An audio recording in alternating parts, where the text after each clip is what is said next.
क्या आपने कभी ऐसा महसूस किया है कि आपकी सबसे बड़ी रुकावट आप खुद हैं? जी हाँ, अक्सर हमारी खुद की सोच, डर और आदतें ही वो पहाड़ बन जाती हैं जो हमें अपनी जिंदगी में आगे बढ़ने से रोकती हैं।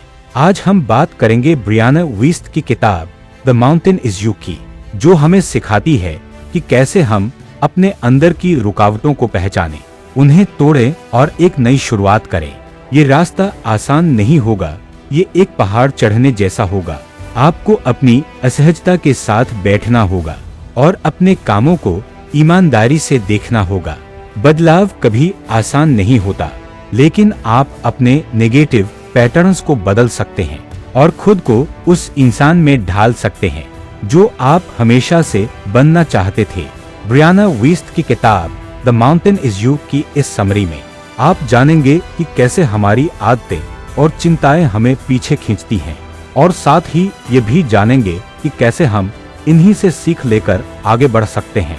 इस किताब को पढ़ते समय आपको कई ऐसे जज्बात और आदतें दिखेंगी जो शायद आपके खुद के जीवन से मेल खाती हों, और यही अच्छी बात है क्योंकि बदलाव का सफर वहीं से शुरू होता है जब हम खुद से ईमानदारी से मिलने लगते हैं। असल में वो जो पहाड़ है वो कोई बाहर की चीज नहीं, वो हम खुद हैं, हमारे अपने अंदर के डर, संदेह और संघर्ष। ब्रियाना वीस्ट इस पहाड़ को पार करने के कई रास्ते दिखाती है। कहां से शुरुआत करें, किन मोड़ों पर सावधानी रखें और रास्ते में कौन से नजारे मिलेंगे, ये सब समझाती है। ये समरी उन सारे रास्तों पर तो नहीं जाएगी, लेकिन आपको ये जरूर बताएगी कि चढ़ाई कहां से शुरू करनी है और कैसे इस सफर में आप खुद को पूरी तरह बदल सकते हैं। सेल्फ सैबोटाज यानी खुद के रास्ते में खुद ही रुकावट बन जाना। शायद ये सुनने में अजीब लगे, जैसे कोई हिप्नोटिस कर रहा हो और आप स्टेज पर कुछ अजीब कर रहे हों, लेकिन असली जिंदगी में ये बहुत सतल होता है और बहुत आम भी। असल में सेल्फ सैबोटाज एक तरह का कोपिंग मैकेनिज्म होता है। जब हमारी कोई जरूरत या भावना अधूरी रह जाती है तो हम खुद को उस तकलीफ से बचाने के लिए कुछ ऐसा करते हैं जो हमें थोड़ी देर के लिए राहत दे, लेकिन ये राहत सिर्फ थोड़ी देर के लिए होती है। ये हमारी असली जरूरत को पूरा नहीं करती, बस छुपा देती है। अब ये सेल्फ सैबोटाज कई रूपों में आ सकती है, जैसे परफेक्शनिज्म। आपको हर चीज परफेक्ट चाहिए होती है और इसी डर से आप नई चीजें शुरू ही नहीं करते, क्योंकि अगर परफेक्ट ना हुआ तो क्या होगा। या फिर बार बार नई शुरुआत करना, कभी नया रिलेशनशिप, कभी नई नौकरी, नया शहर, ताकि आप असली समस्या से नजरें चुरा सके। या फिर अहंकार, प्राइड। कभी कभी हम सिर्फ दूसरों की सोच के डर से बुरी स्थितियों में भी टिके रहते हैं, जैसे बेमेल शादी को सिर्फ इसलिए नहीं तोड़ना क्योंकि लोग क्या कहेंगे। अब सवाल ये है कि कैसे पता चले कि आप सेल्फ सैबोटाज कर रहे हैं। अगर आप खुश दिखने में ज्यादा ध्यान देते हैं बजाय सच में खुश रहने के, अगर आप अपनी फीलिंग्स से ज्यादा डरते हैं, या फिर आप बस इंतजार कर रहे हैं कि कोई आए और आपकी जिंदगी को ठीक कर दे, तो हो सकता है आप उसी चक्रव्यूह में फंसे हुए हों। इससे बाहर निकलने का पहला कदम है पहचानना कि ये सब कोपिंग मैकेनिज्म्स हैं। ये हमें अभी अच्छा महसूस कराते हैं, लेकिन लंबे समय में हमें पीछे रोकते हैं। सीधा कहें तो यही पहाड़ है। अब इससे बाहर कैसे आए? एक आसान तरीका है, अपनी सारी समस्याओं की एक लिस्ट बनाइए। हर एक प्रॉब्लम को साफ, सच और ईमानदारी से लिखिए और फिर खुद से वादा कीजिए, अब मैं इन्हें वैसे का वैसा स्वीकार नहीं करूंगा, मैं बदलाव लाऊंगा। जब आप ये समझ लेते हैं कि आप खुद को कैसे और कहां रोक रहे हैं, तब अगला कदम होता है ये जानना कि आपका व्यवहार क्या कह रहा है। हर बुरी आदत के पीछे कोई ना कोई अनोखी सच्चाई छिपी होती है, और जब आप उस सच्चाई को पहचानते हैं तब आप अपने असली जरूरतों को समझने लगते हैं। मान लीजिए आप बहुत ज्यादा काम करते हैं, दिन रात बस ऑफिस, प्रोजेक्ट्स और काम का बोझ। शायद बाहर से देखने पर लगे कि आप अपने करियर को लेकर बहुत कमिटेड हैं, लेकिन अगर आप बाकी जिंदगी को नजरअंदाज कर रहे हैं तो हो सकता है कि आप अपने जज्बातों से भाग रहे हैं। अब खुद से ईमानदारी से पूछिए, क्या आप अपने अंदर के खालीपन से डरते हैं? क्या आप कुछ ऐसा छुपा रहे हैं जिससे सामना करने से बच रहे हैं? काम से भागिए मत, लेकिन अपने आप से भागना भी बंद कीजिए। अब अगर आप हमेशा इस बात की परवाह करते हैं कि लोग आपके बारे में क्या सोचते हैं, तो शायद आप जितना सोचते हैं उतने खुश नहीं हैं। क्योंकि अगर आप खुद से, अपनी फैमिली से, अपने करियर या जिंदगी से वाकई खुश होते तो दूसरों की मंजूरी की जरूरत ही नहीं पड़ती। अगर फिर भी आप बाहर से वैलिडेशन चाहते हैं तो समझ लीजिए कि आपका मन आपको कह रहा है इस हिस्से को ठीक करने की जरूरत है। अब बात करते हैं एक और आम आदत की, जरूरत से ज्यादा पैसे खर्च करना। शायद आप किसी खालीपन को भरने की कोशिश कर रहे हैं, जैसे प्यार, कोई शौक या कोई अपनेपन की कमी। उस खालीपन को पहचानिए, उसे भरने के लिए कोई सच्चा हेल्दी रास्ता खोजिए, ना कि शॉपिंग बैग्स और क्रेडिट कार्ड से। याद रखिए, ये जो सेल्फ सैबोटाजिंग बिहेवियर्स हैं, ये बहुत चालाक होते हैं। ये आपको तुरंत खुशी का झूठा एहसास देते हैं, पर अंदर से आपको कमजोर करते हैं। और इन्हें पहचानना आसान नहीं होता, क्योंकि जो आवाज इन्हें पहचानती है वो अंदर से बहुत धीमी होती है, बहुत शांत। अगर आप ध्यान से ना सुने तो वो दब जाती है, लेकिन यकीन मानिए वो आवाज हर इंसान के अंदर होती है, आपके अंदर भी। बस जरूरत है खुद से पूरी ईमानदारी की। खुद को सुनिए और उन नकली आवाजों को नजरअंदाज कीजिए जो आपको बहकाने की कोशिश कर रही हैं। और अब अगला चैप्टर आपको यही सिखाएगा कि कैसे आप उन झूठी आवाजों से बचकर अपने सच्चे रास्ते पर चल सकते हैं। हम अक्सर कहते हैं मेरे दिल ने कहा या मेरी गट फीलिंग कहती है, और ये बस कहावत नहीं है, ये सच में एक एहसास है। हमारा पेट यानी गट असल में जानकारी को स्टोर कर सकता है। हमारी बॉडी में एक नर्व होती है, वागस नर्व, जो गट से जानकारी को सीधा दिमाग तक पहुंचाती है, वो भी इतनी जल्दी कि हमारा दिमाग उसे सोच भी नहीं पाता। और हमें लगता है कि ये हमारी गट इंस्टिंक्ट है। ये एक बहुत कीमती टूल है, लेकिन इसका इस्तेमाल हर जगह नहीं किया जा सकता। गट फीलिंग सिर्फ प्रेजेंट मोमेंट यानी इस पल में काम करती है। जैसे जब आप किसी नए इंसान से मिलते हैं और बिना कुछ सोचे आपके अंदर कोई वाइब आती है, वो आपकी गट इंस्टिंक्ट होती है। लेकिन अगर आप इसी गट फीलिंग को इस्तेमाल करके भविष्य के बारे में कुछ तय करने की कोशिश करें, तो ये आपको गलत रास्ता दिखा सकती है, क्योंकि तब आप बस अपने मन के अंदाजे, डर और बायसेस पर चल रहे होते हैं, हकीकत पर नहीं। इसी तरह हमें अपनी फीलिंग से भी संभल कर काम लेना चाहिए। हाँ, फीलिंग्स बहुत कुछ सिखा सकती है, लेकिन कई बार ये हमें झूठी दुनिया दिखा देती है। आपने भी महसूस किया होगा, जब हमारा मूड खराब होता है तो सब कुछ बुरा लगने लगता है, जैसे कि पूरी दुनिया गलत है। लेकिन सच्चाई ये है, अच्छे फैसले फीलिंग्स से नहीं लिए जाते, बल्कि अच्छे एक्शन से अच्छी फीलिंग्स आती हैं। अब मुश्किल ये होती है कि कभी कभी गट की शांति और इमोशंस की तेज आवाज में फर्क करना बड़ा मुश्किल होता है। तो जब कंफ्यूजन हो तब इन बातों को याद रखना। उस आवाज को सुनो जो शांत है, ना कि जो डर से भरी हुई है।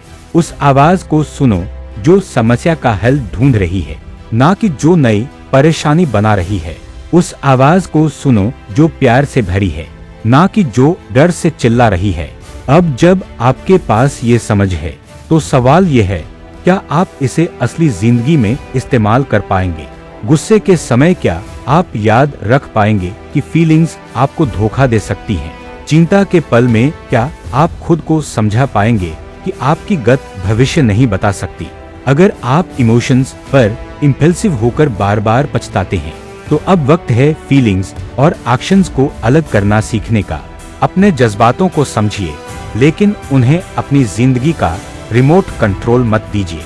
अब मान लिया आपने पहचान लिया कि आप खुद को कहां और कैसे रोक रहे हैं, लेकिन सिर्फ पहचान लेने से बदलाव नहीं आता, क्योंकि इंसान बदलाव से डरता है।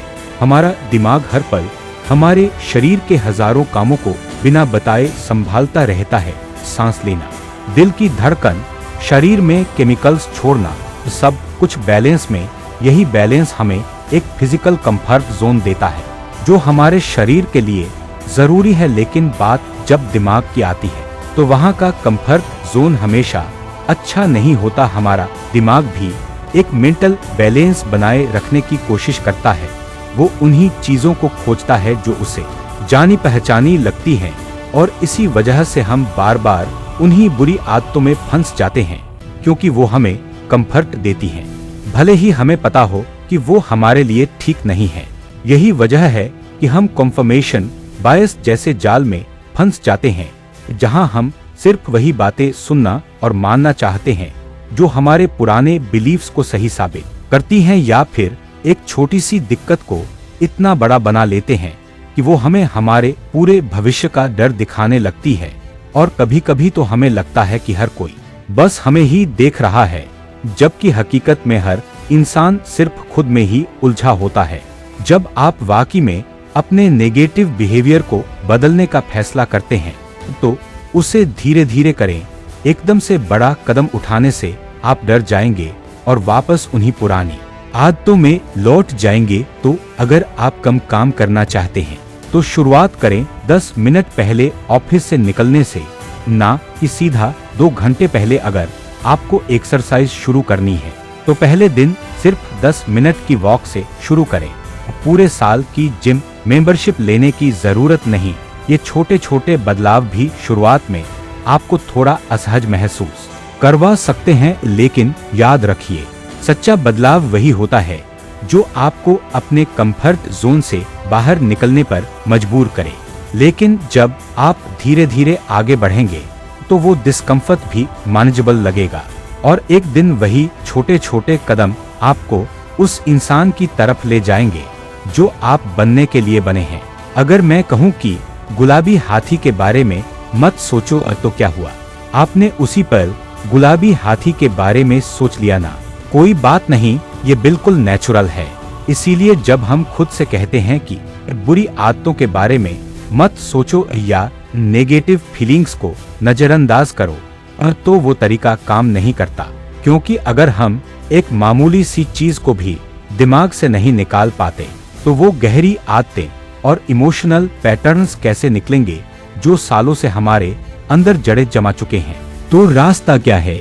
उन चीजों पर ध्यान दो जो तुम चाहते हो, उस इंसान पर ध्यान दो जो तुम बनना चाहते हो, और एक मजेदार एक्सरसाइज करो। अपने फ्यूचर वाले खुद को बुलाओ, एक टेबल पर बैठाओ और उनसे बात करो। शुरुआत में ये थोड़ा अजीब या डरावना लग सकता है, लेकिन वो बस तुम्हारा डर है, कोई हकीकत नहीं। अब आराम से अपने भविष्य के उस वर्जन को देखो। वो कैसा दिखता है, क्या पहन रखा है, कैसे बैठा है, उसकी बॉडी लैंग्वेज कैसी है। क्योंकि अगर तुम्हें उसी इंसान की तरह बनना है तो तुम्हें जानना होगा कि वो दिखता कैसा है, सोचता कैसे है। फिर उस फ्यूचर वाले खुद से गाइडेंस लो। वो तुमसे कुछ मुश्किल बातें भी कह सकता है, जैसे किसी जॉब या रिश्ते को छोड़ने की सलाह, लेकिन उसकी बातों में प्यार और समझ होगी। अब सोचो कि वो तुम्हें कोई चीज देता है, शायद एक घर की चाबी, एक वेडिंग रिंग या बैंक अकाउंट का पासवर्ड, वो चीज जो तुम दिल से पाना चाहते हो। असल में यही है अपने बेस्ट वर्जन को अपनाना, क्योंकि सच ये है कि हम पहले से ही कई वर्जन्स में जीते हैं। दोस्तों के साथ एक इंसान, घर पर दूसरा और ऑफिस में तीसरा। अब सोचो तुम्हारा सर्वश्रेष्ठ वर्जन अभी इस हालत में होता तो वो क्या करता? इस मोमेंट में, इस सिचुएशन में वो कौन से छोटे स्टेप्स लेता? अपना बेस्ट वर्जन बनने के लिए तुम्हें कुछ बातें स्वीकारनी होंगी, जैसे कि तुम हर चीज में एक्सपर्ट नहीं हो। जो चीजें तुम्हें नहीं आती उन्हें आउटसोर्स करना सीखो। तुम्हें ये भी मंजूर करना होगा कि हर कोई तुम्हें पसंद नहीं करेगा। कुछ लोग आलोचना भी करेंगे, लेकिन तुम्हें उससे डरना नहीं है। और सबसे जरूरी बात, तुम्हें सोच समझकर और इरादे से काम करना होगा, क्योंकि बिना प्लान किए हुए कदम तुम्हें बिखरे हुए रिजल्ट्स ही देंगे।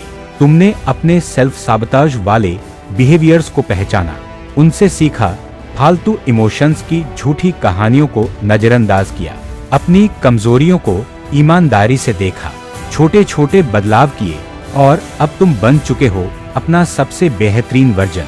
मतलब तुमने पहाड़ चढ़ लिया तो क्या अब सब कुछ आसान हो जाएगा? शायद नहीं।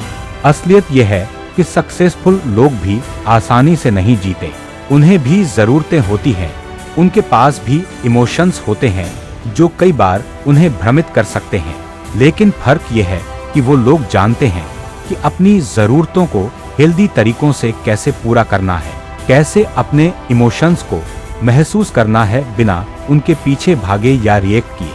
और सबसे जरूरी बात, वो अपने अंदर की सच्चाई को पहचानते हैं और उसे स्वीकार करते हैं। अगर ऐसा नहीं किया तो इंसान फिर से उन्हीं पुरानी नेगेटिव पैटर्न्स में फंस सकता है। इसीलिए इनर वर्क कभी खत्म नहीं होती। इसके अलावा भी कुछ जरूरी चीजें हैं जो तुम्हारी जिंदगी को और बेहतर बना सकती हैं। जैसे हर दिन की छोटी छोटी खुशियों को महसूस करना, सुबह की वो पहली चाय या कॉफी, या फिर अच्छे रिश्तों को समय देना, क्योंकि हम वैसे ही बन जाते हैं जैसे लोग हमारे आसपास होते हैं। हर सिचुएशन को सीखने का मौका समझो, चाहे वो घर पर अकेले बैठना ही क्यों ना हो। जब तुम इस तरह से लगातार अपने अंदर के काम में लगे रहते हो और अपनी लाइफ को पॉजिटिव तरीके से निखारते हो, तब जाकर तुम्हें मिलती है असली शांति, इनर पीस। ये खुशी जैसी नहीं होती जो आती जाती रहती है, बल्कि ये एक भरोसा होती है कि चाहे जिंदगी में कितनी भी हलचल, दर्द, खुशी या तूफान क्यों ना हो, तुम शांत और संतुलित रह सकते हो। ना सिर्फ एक पल के लिए बल्कि हर पल के लिए। अंत में यही समझ लो, तुम खुद ही अपने सबसे बड़े दुश्मन हो और खुद ही अपने सबसे बड़े गुरु भी। तुम जिन आदतों से खुद को रोकते हो, वही आदतें तुम्हें तुम्हारी सबसे बड़ी जरूरतें पूरी करने का तरीका भी सिखा सकती हैं। अगर तुम ध्यान से सुनो तो ये आदतें कई रूपों में आती हैं, इसलिए उन्हें पहचानना जरूरी है। यही आदतें तुम्हारा पर्सनल माउंटेन है। और जब तुम इस पहाड़ को चढ़ते हो धीरे धीरे, ईमानदारी से और लगातार, तो तुम खुद को बदलने लगते हो। रास्ता आसान नहीं होगा, लेकिन यही रास्ता तुम्हारी जिंदगी बदल देगा। हम खुद को कैसे अनजाने में नुकसान पहुंचाते हैं, कभी डर, कभी कम आत्मविश्वास, तो कभी बीते अनुभव हमें रोकते हैं। लेकिन असली सवाल यह है, मैं खुद को क्यों रोक रहा हूँ? इसका हल खुद से ईमानदारी से बात करना और अपनी गहराई में झांकना। हम बदलाव से डरते हैं क्योंकि पुराने जख्मों से जुड़े होते हैं। कंफर्ट जोन में रहना आसान लगता है, लेकिन असली ग्रोथ वहीं होती है जहां डर लगता है। इस अध्याय में बताया गया है कि कैसे बदलाव को अपनाना ही असली फ्रीडम है। अगर आप अपनी भावनाओं को समझ नहीं पाएंगे तो वे आपको कंट्रोल करेंगी। ब्रियाना कहती हैं कि हमें अपनी भावनाओं को दबाना नहीं, बल्कि समझना और उनसे सीखना चाहिए। हम अक्सर अपने पुराने वर्जन से चिपके रहते हैं, भले ही वह हमें दर्द देता हो, लेकिन असली बदलाव तभी संभव है जब हम अपने पुराने मैं को अलविदा कहें और नए रूप को अपनाएं। अब वक्त है अपने अंदर के पर्वत को पार करने का। ब्रियाना कहती हैं, जब आप अपने डर, आदतों और मानसिक बाधाओं से पार पा लेते हैं, तब आप अपने सबसे शक्तिशाली रूप में पहुंचते हैं। तो दोस्तों, द माउंटेन इज यू हमें सिखाती है कि वो पहाड़ जिसे हम रास्ते की रुकावट समझते हैं, दरअसल हम खुद हैं। पर अच्छी बात यह है, हम उस पहाड़ को पार भी कर सकते हैं। अगर आपको ये वीडियो पसंद आया तो लाइक करें, शेयर करें और चैनल को सब्सक्राइब करना ना भूलें। और नीचे कमेंट करके बताएं आपकी जिंदगी में कौन सा पहाड़ है जिसे आप पार करना चाहते हैं। मिलते हैं अगली वीडियो में, तब तक याद रखें, सबसे बड़ा बदलाव तब आता है जब आप खुद को बदलना शुरू करते हैं।